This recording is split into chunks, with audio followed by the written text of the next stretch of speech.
Greater Hyderabad లోని కుకట్పల్లి నియోజకవర్గంలో కాంగ్రెస్ కు భారీ షాక్ తగిలింది. బాలానగర్ డివిజన్ కు చెందిన కాంగ్రెస్ ముఖ్య నేతలు ఆ పార్టీకి గుడ్ బై చెప్పారు. కాంగ్రెస్ నేత పుట్టపాక మధు ఆ పార్టీకి రాజీనామా చేశారు. 100 మంది నేతలు కార్యకర్తలతో కలిసి బీఆర్ఎస్ కండువా కప్పుకున్నారు. ఎమ్మెల్యే మాధవరం కృష్ణారావు వాళ్ళందరినీ సాదరంగా గులాబీ పార్టీలోకి ఆహ్వానించారు. ఈ సందర్భంగా జై బీఆర్ఎస్, జై హో కేసీఆర్ నినాదాలు మిన్నంటాయి. కాంగ్రెస్ పాలనలో అభివృద్ధి శూన్యమని పుట్టపాక మధు మండిపడ్డారు. కేసీఆర్ తోనే తెలంగాణ భవిష్యత్ అని స్పష్టం చేశారు. వచ్చేది కేసీఆర్ ప్రభుత్వమేనని మధు ధీమా వ్యక్తం చేశారు.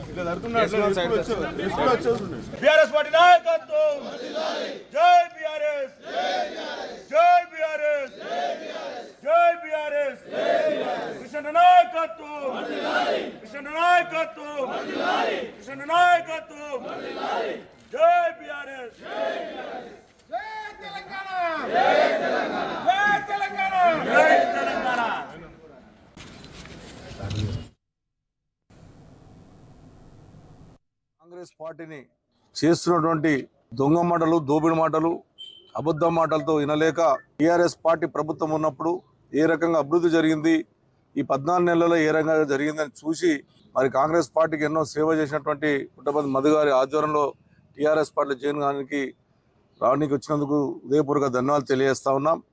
ఇదే నిదర్శనం. ఈ రాష్ట్రంలో అన్ని అబద్ధాలే.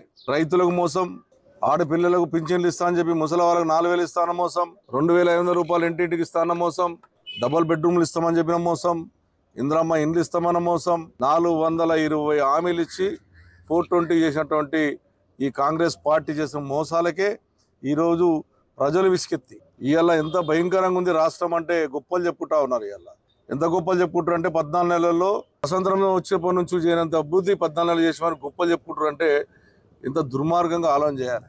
హైదరాబాద్ నగరంలో మేము కట్టినటువంటి బ్రిడ్జుల కింద రంగులేసి ఆ బ్రిడ్జే మాదంటున్నారు. ఈ రకమైన బుద్ధి కుక్కట్పల్లి కాన్షియస్లో ఎంత దుర్మార్గంగా నడుస్తూ ఉందంటే గవర్నమెంట్ పరంగా 14 నెలల తర్వాత 25 కోట్లు శాంక్షన్ చేసారు కాన్షియస్కి, అది సర్కిల్కి. అందులో నాకు 9 డివిజన్లు ఉంటే నాకు 6 కోట్లు ఇస్తున్నారు. 3 డివిజన్లు ఉన్న వాళ్ళకు 6 కోట్లు ఇస్తున్నారు. ఎక్కడైతే ప్రజలకు ఇబ్బంది ఉన్నదో చూసి రిలీజ్ చేయవలసినటువంటి బాధ్యత ప్రభుత్వానికి, ఆఫీసర్లకు ఉంటుంది.